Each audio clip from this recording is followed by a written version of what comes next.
Italian pizza ಇಂದ ಹಿಡಿದು authentic ಆಗಿರೋ ರಾಮೆನ್ ವರೆಗೂ ಇವಾಗ ಎಲ್ಲ ಐಟಮ್ಸ್ ಈ ಕೆಫೆಲ್ ಸಿಗುತ್ತೆ. ಎಲ್ಲಿ ಅಂತ ಕೇಳಿದ್ರೆ airport road Bagalur cross Yelahanka ಹತ್ರ ಇರೋ ಬೆಲ್ಲಿಲ್ ಆಫ್ ಬಿಸ್ಟ್ರೋ ಅನ್ನೋ ಈ ಜಾಗಕ್ಕೆ ರೀಸೆಂಟ್ ಆಗಿ ವಿಸಿಟ್ ಮಾಡಿದ್ದೆ.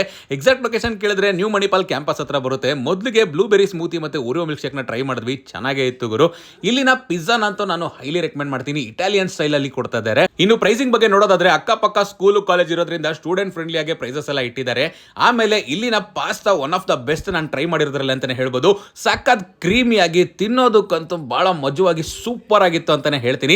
ಅದು ಬಿಟ್ಟು ನಾವಿಲ್ಲಿ ಚಿಮ್ಮಿಚೂರಿ ಚಿಕನ್ ಟ್ರೈ ಮಾಡಿದ್ವಿ. ಹೆಸರು ಡಿಫ್ರೆಂಟ್ ಆಗಿದ್ರು, ಟೇಸ್ಟ್ ಮಾತ್ರ ನೆಕ್ಸ್ಟ್ ಲೆವೆಲ್ ಗುರು. ರಾಮೆನ್, ಅದರಲ್ಲೂ ಚಿಕನ್ ರಾಮೆನ್ ಅಂತೂ ಅಲ್ಟಿಮೇಟ್ ಆಗಿರುತ್ತೆ ಇಲ್ಲಿ. ಆಮೇಲೆ ಮಾರ್ಗರಿಟಾ ಪಿಜ್ಜಾ ಜೊತೆಗೆ ಚೀಸಿ ಬೇಕ್ಡ್ ಪೊಟೆಟೋ ಸ್ಕಿನ್ ಮತ್ತೆ ಮೆಕ್ಸಿಕನ್ ಕಾರ್ನ್ ಚೀಸ್ ಬಾಲ್ಸ್ ನ ಟ್ರೈ ಮಾಡಿದ್ವಿ. ಸಖತ್ ಕ್ರಿಸ್ಪಿ ಆಗಿರುತ್ತೆ, ಹೊರಗಡೆ ಟೆಕ್ಸ್ಚರ್ ತಿನ್ನೋದಕ್ಕಂತೂ ಸೂಪರ್ ಆಗಿತ್ತು. ಆಮೇಲೆ ಇವರ ಪಿಜ್ಜಾ ಬಗ್ಗೆ ಮಾತಾಡೋಂಗೆ ಇಲ್ಲ ಗುರು, ತಿಂತಾ ಇದ್ರೆ ಅಂತೂ ಸೂಪರ್ ಆಗಿತ್ತು ಅಂತಾನೆ ಹೇಳ್ತೀನಿ. ಇನ್ನು ಆಂಬಿಯನ್ಸ್ ವಿಚಾರಕ್ಕೆ ಬಂದ್ರೆ ಸಖತ್ ಪೀಸ್ಫುಲ್ ಆಗಿದೆ. ಆಮೇಲೆ